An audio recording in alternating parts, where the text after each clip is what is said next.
आपकी competitive exam में पूछे जाते हैं। ओके, लास्ट टाइम हमने 4 नंबर तक करा था, तो मैंने कहा था एल्डिहाइड जो होता है और एल्डिहाइड एंड कीटोन जो होते हैं हमारे, उसमें भी आपस में फंक्शनल आइसोमरिज्म होता है। कैसे होता है? जैसे कि हमारा एक कंपाउंड है C3H6O, ये ले लेता हूँ, चलो ठीक है, अब ये हमारा कंपाउंड है। तो एल्डिहाइड हमारा कैसा हो सकता है? तो सिंपली जब मैंने इसका डीबी निकाला, ठीक है, हमारे प्रोसेस से ही चलते हैं, तो DB1 आ रहा है इसका, और मैंने ड्रॉ करने की कोशिश करी, डबल बॉन्ड आ रहा है, तो मतलब कि यहाँ पर एल्कोहल वेल्कोहल और एल्कोहल और ईथर बनेगा ही नहीं बनेगा। डबल बॉन्ड आ रहा है तो यहाँ पर कीटोन बन सकता है और एल्डिहाइड बन सकता है। तो ये हो गया हमारे 3 कार्बन की चेन, और फिर डबल बॉन्ड ऑक्सीजन। ठीक है, हम ऊपर लेते हैं, मैंने साइड में ले लिया है सिंपली। ओके, तो एक तो ये हो जाएगा, ये जो ग्रुप आ रहा है ना बच्चों, ये हो जाएगा आपका एल्डिहाइड। ठीक है, चलो हाइड्रोजन बना देता हूँ, नहीं तो आप कहोगे सर ये तो कीटोन जैसा दिख रहा है। तो यहाँ पर हाइड्रोजन इसके पास है, इसलिए ये है एल्डिहाइड। ओके, और फिर और क्या बना सकते हैं? तो डबल बॉन्ड को बीच में ले लेते हैं। तो जैसे ही हमने डबल बॉन्ड को बीच में लिया, तो ये बन जाएगा हमारा कीटोन।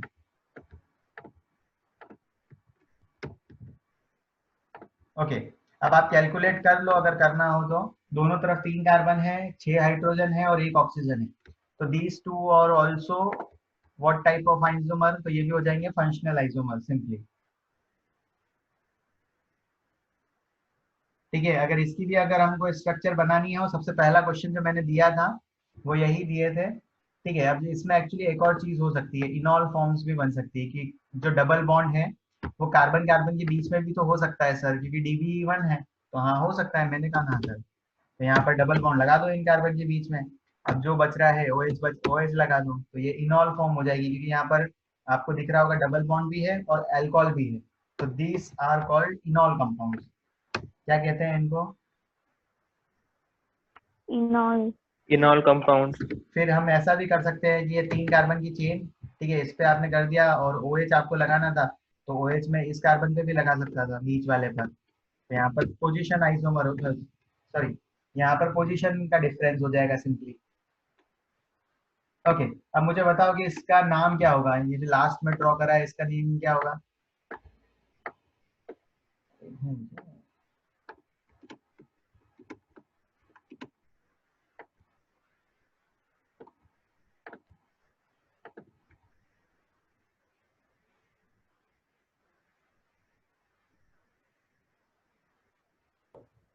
2-methyl propanol।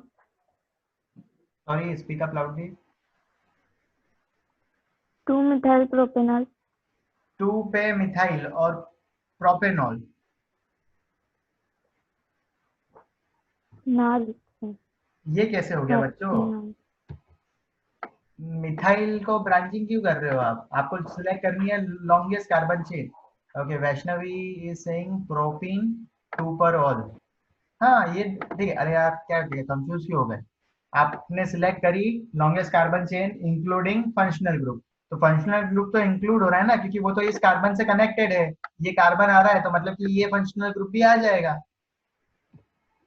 तो ये 3 कार्बन की चेन है सिंपली। तो यार आपको जो भी लिखते हैं हम प्रॉप लिख दो, उसके बाद बता दो कि क्या पोजीशन पर क्या है। तो यहाँ पर है 1 पोजीशन पर है इन, तो 1 इन प्रोपीन, 1 इन और 2 पे ऑल।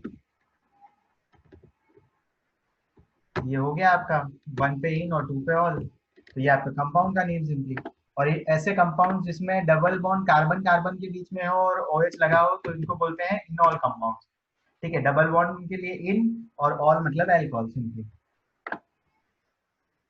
सर अल्डिहाइड और कीटोन का फॉर्मूला क्या होता है सर?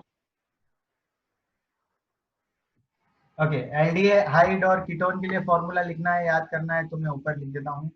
सिंपली होता है इसका CnH2nO।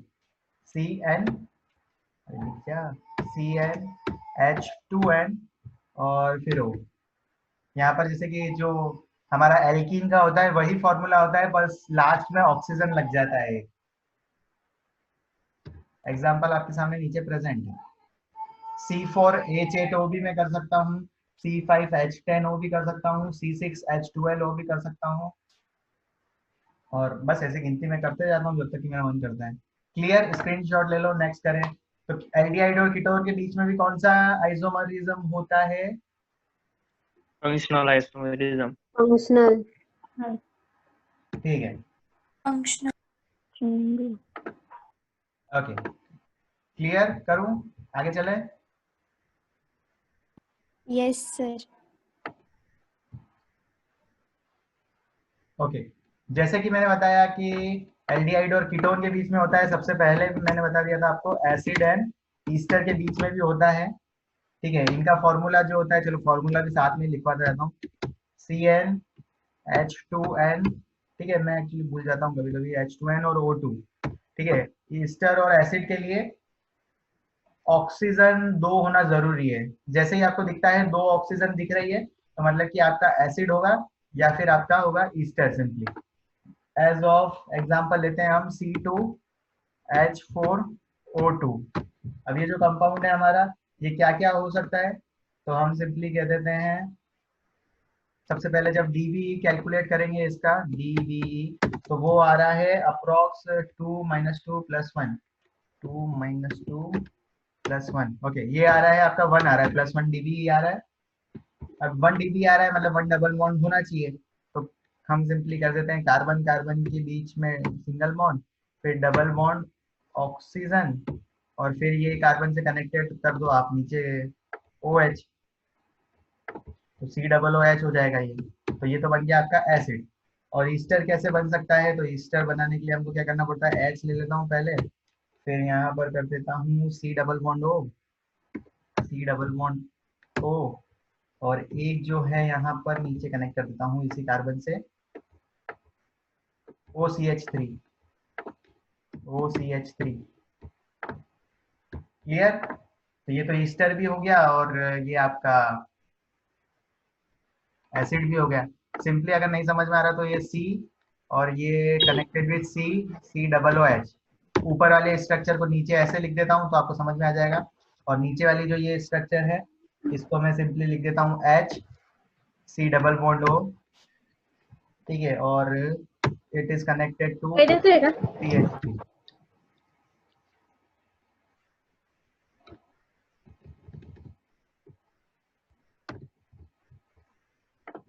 ये कंपाउंड डबल बॉन्ड।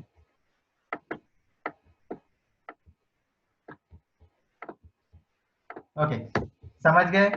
तो एसिड एंड ईस्टर के बीच में भी क्या हो जाता है, फंक्शनल ग्रुप सिंपली हो जाता है। क्लियर, तो हम लास्ट टाइम जो मैंने नंबर डाला था वो डाला था 4, तो ये हो जाएगा आपका 5 नंबर। ठीक है, जिन जिन के बीच में होता है उनके बीच में मैं बताया था। ओके, अब एक और छोटा सा देख लेते हैं हम। एक कंपाउंड होता है 6, जो कि हमने डिस्कस कर लिया था, वो था होता है साइनाइड।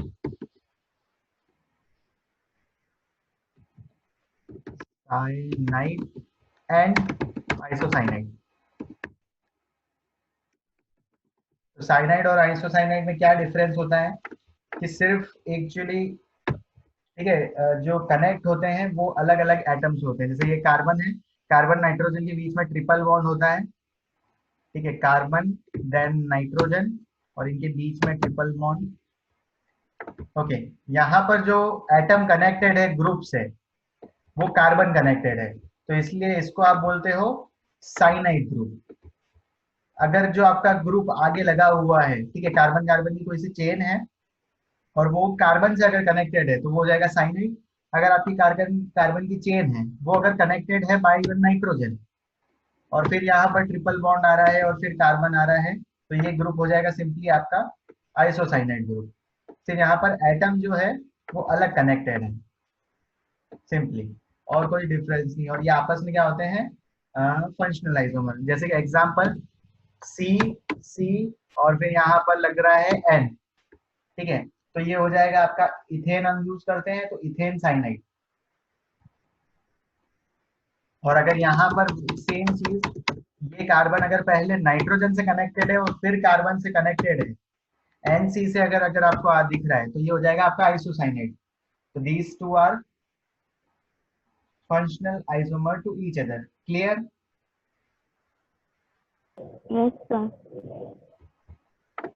ओके, अब दो और बाकी हैं, चलो नाइट्रो और आइसो नाइट्रो भी कर देते हैं, फिर हमारा एक्चुअली हम टाटोमरिज्म स्टार्ट करते हैं।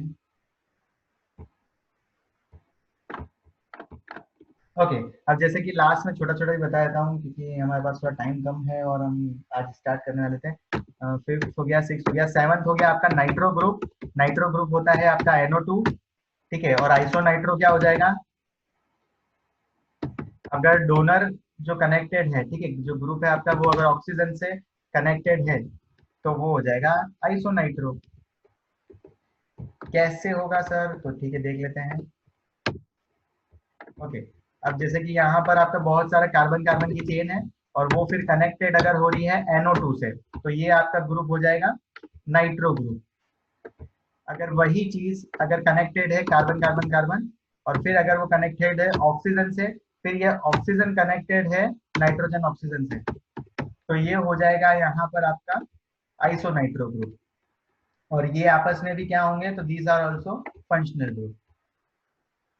बहुत क्लियर सिंपल सिंपल चीज है, ठीक है। ये हम पहली बार देख रहे हैं नाइट्रो NO2। नाइट्रिक एसिड जो होता है वो हमारा ऐसे ही बनता है, उसमें OH और ऐड हो जाता है सिंपली। ओके, और लास्ट वन जो है हमारा वो है एल्डोक्साइन एंड अमाइड। तो aldoxime and amide. Okay, amide group हमको पता ही है क्या होता है। अमाइड ग्रुप हमारा होता है C+O.NH2, ये हमारा अमाइड ग्रुप है। और एसिटो एल्डोक्साइन क्या ग्रुप होता है, तो यहाँ पर एक्चुअली डोनर अलग हो जाता है सिंपली, तो ये CH यहाँ डोनेटेड बाय कार्बन और नाइट्रोजन के बीच में डबल बॉन्ड होती है और फिर यहाँ पर OH होता है, ठीक है। तो डबल बॉन्ड भी होता है और यहाँ पर OH भी होता है। तो इस ग्रुप को मतलब सिंपली हम कहते हैं एल्डोक्साइन।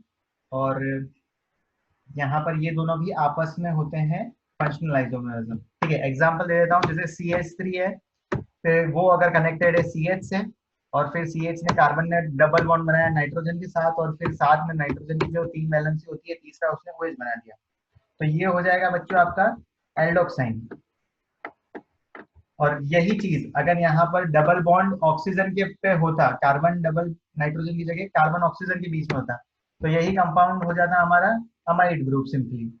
जैसे कि CH3 और ये कार्बन कनेक्टेड है, ये कार्बन कनेक्टेड है डबल बॉन्ड के साथ, तो डबल बॉन्ड यहाँ पर ऑक्सीजन, ठीक है। ये डबल बॉन्ड पहले नाइट्रोजन के साथ था, अब ये कहाँ हो गया, ऑक्सीजन के साथ अगर हो गया, ये ऑक्सीजन और देन मतलब किसी को हमारा ले लेते हैं NH2,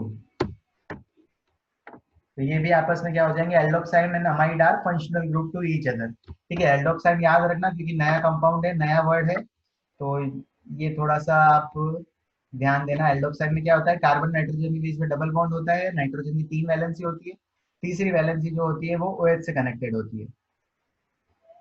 and amide and aldoxime are functional isomer.